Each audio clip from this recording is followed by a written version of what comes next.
नमस्कार, NSC9 news में आप सभी का स्वागत है। मैं आपके साथ शिवांगी।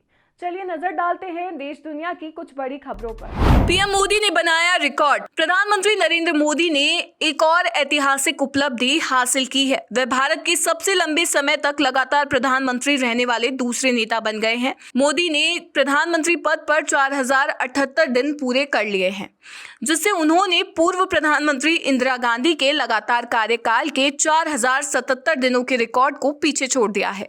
प्रधानमंत्री मोदी का कार्यकाल 26 मई 2014 को शुरू हुआ था। इसके बाद उन्होंने 2019 में दूसरा और 2024 में तीसरा कार्यकाल संभाला। तीनों कार्यकालों में उनका नेतृत्व अब तक बिना किसी अंतराल के जारी रहा है। आपको बता दें कि सबसे लंबे समय तक लगातार प्रधानमंत्री रहने का रिकॉर्ड जवाहरलाल नेहरू के नाम है। हाल ही में तीसरे कार्यकाल की शुरुआत कर चुके प्रधानमंत्री मोदी इस समय कई नई योजनाओं और नीतियों को आगे बढ़ा रहे हैं। यदि वे अपना मौजूदा कार्यकाल पूरा करते हैं तो पंडित नेहरू का रिकॉर्ड भी तोड़ सकते हैं। राबड़ी देवी का बीजेपी पर आरोप। राष्ट्रीय जनता दल के राष्ट्रीय अध्यक्ष लालू प्रसाद यादव की पत्नी, बिहार की भूतपूर्व मुख्यमंत्री और बिहार विधान परिषद की सदस्य राबड़ी देवी ने अपने छोटे बेटे तेजस्वी यादव को लेकर बड़ा बयान दिया है। राबड़ी ने बिहार विधानसभा चुनाव से पहले मौजूदा विधानमंडल के अंतिम सत्र के अंतिम दिन कहा कि तेजस्वी यादव पर 4 बार जानलेवा हमले हो चुके हैं। 2005 से चल रही नीतीश कुमार सरकार में असुरक्षा को लेकर उन्होंने चुनाव से पहले बड़ा बयान दिया है। इस पर राज्य सरकार ने कहा कि ये चुनावी स्टंट है। अगर ऐसी बात है तो लिखित जानकारी दे, सरकार जांच करेगी। उन्होंने आगे ये भी कहा कि ये हमले भाजपा और जदयू वाले करवा रहे हैं। ये लोग नाली के कीड़े हैं। भारत सरकार की बड़ी कार्रवाई। भारत सरकार ने अश्लील और अनुचित डिजिटल सामग्री के प्रसार को रोकने की दिशा में एक बड़ा कदम उठाते हुए उल्लू, LTT, देसी फ्लिक्स, बिग शॉट्स सहित कई स्ट्रीमिंग ऐप्स पर प्रतिबंध लगा दिया है। अश्लील कंटेंट की शिकायतें सामने आने के बाद सूचना एवं प्रसारण मंत्रालय ने ये कार्रवाई की। आपको बता दें कि सॉफ्ट पॉर्न ऐप्स पर सरकार की ये अब तक की सबसे बड़ी कार्रवाई में से एक है। इन ऐप्स के खिलाफ कई नागरिकों और संगठनों से शिकायतें प्राप्त हुई। शिकायत मिलने के दौरान सरकार ने पाया कि 18+ वाले OTT चैनल कंटेंट IT नियमों 2021 और IPC की धारा 292, 293 का उल्लंघन कर रहे थे। कांग्रेस के OBC न्याय महासम्मेलन में कांग्रेस अध्यक्ष खड़गे बोले, संघ और भाजपा जहर जैसे। दिल्ली के तालकटोरा स्टेडियम में कांग्रेस ने OBC नेतृत्व भागीदारी न्याय सम्मेलन का आयोजन किया।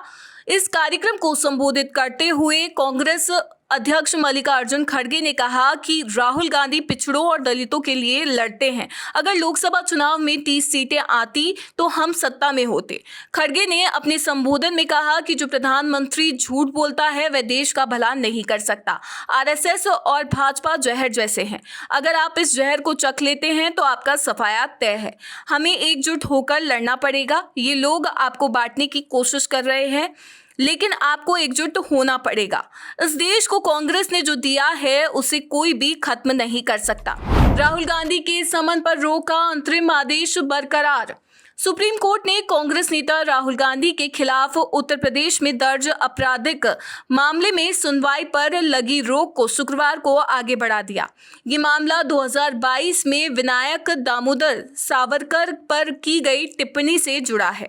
न्यायमूर्ति दीपांकर दत्ता और जस्टिस ऑगस्टिन जॉर्ज मसीह की पीठ ने मामले में स्थगन की मांग को स्वीकार करते हुए सुनवाई 4 सप्ताह के लिए टाल दी। उत्तर प्रदेश सरकार की ओर से पेश वरिष्ठ अधिवक्ता गरिमा प्रसाद ने अदालत को बताया कि राज्य ने राहुल गांधी की याचिका का जवाब दाखिल कर दिया है। उत्तर प्रदेश सरकार ने कांग्रेस नेता की याचिका का विरोध करते हुए कहा कि अधिवक्ता नृपेंद्र पांडे द्वारा दर्ज की गई शिकायत उचित है और राहुल गांधी के बयान समाज में घृणा फैलाने के उद्देश्य से दिए गए थे। 25 अप्रैल को सुप्रीम कोर्ट ने राहुल गांधी की टिप्पणी को गैर जिम्मेदाराना बताया था और कहा था कि आजादी के सेनानियों का उपहास नहीं किया जाना चाहिए।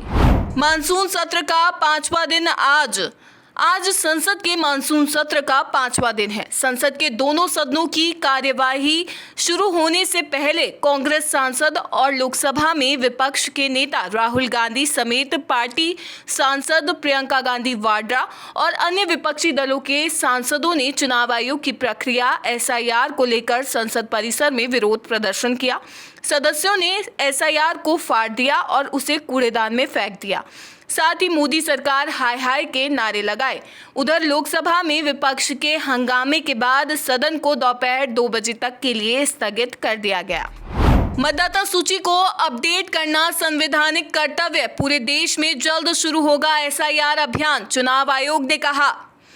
बिहार के बाद अब चुनाव आयोग पूरे देश में मतदाता सूची को अपडेट करने जा रहा है। 24 जून को जारी आदेश के अनुसार ये विशेष अभियान SIR मतदाता सूची को अपडेट बनाए रखने के लिए है।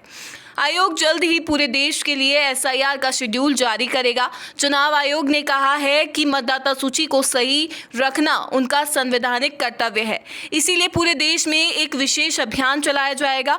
आयोग ने 24 जून के आदेश में कहा, आयोग ने अब मतदाता सूची की अखंडता की रक्षा के लिए अपने संवैधानिक जनादेश के निर्वहन के लिए पूरे देश में विशेष गहन संशोधन शुरू करने का फैसला किया है। देश के बाकी हिस्सों में SIR का कार्यक्रम नियत समय में जारी किया जाएगा। इसका मतलब है कि जल्द ही पता चलेगा कि आपके इलाके में मतदाता सूची कब अपडेट होगी। यह अपडेट इसीलिए जरूरी है ताकि चुनाव में कोई गड़बड़ी ना हो।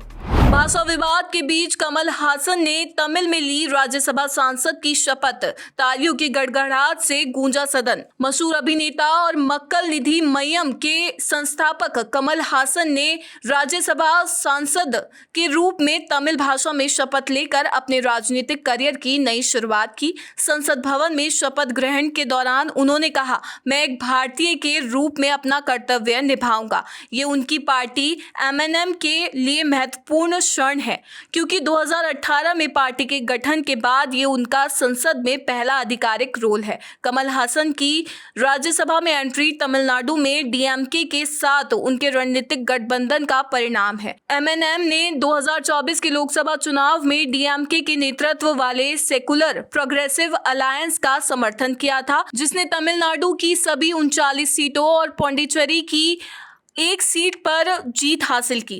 बदले में DMK ने कमल हासन को राज्यसभा सीट दी। हासन 12 जून 2025 को तमिलनाडु से निर्विरोध राज्यसभा सांसद चुने गए थे। शपथ ग्रहण से पहले उन्होंने कहा, मुझे सम्मानित महसूस हो रहा है और मैं तमिलनाडु व भारत के लिए ईमानदारी से काम करूंगा। लोकसभा में ऑपरेशन सिंदूर पर होगी चर्चा, राजनाथ सिंह और अन्य नेताओं संग 16 घंटे होगी बहस। पहलगाम में हुए आतंकी हमले के बाद जवाबी कार्यवाही में चलाए गए ऑपरेशन सिंदूर पर संसद में विस्तृत चर्चा की जाएगी।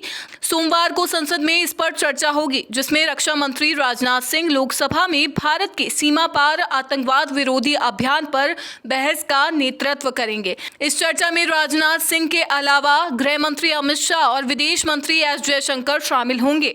इसके साथ ही बीजेपी सांसद विजयंत जय पांडा, अनुराग ठाकुर भी इस चर्चा में हिस्सा लेंगे। प्रधानमंत्री नरेंद्र मोदी का भी इस चर्चा में हस्तक्षेप करने की संभावना है। फिलहाल के लिए इतना ही। आगे की बड़ी खबरों के लिए बने रहिए NSE 9 न्यूज के साथ। नमस्कार।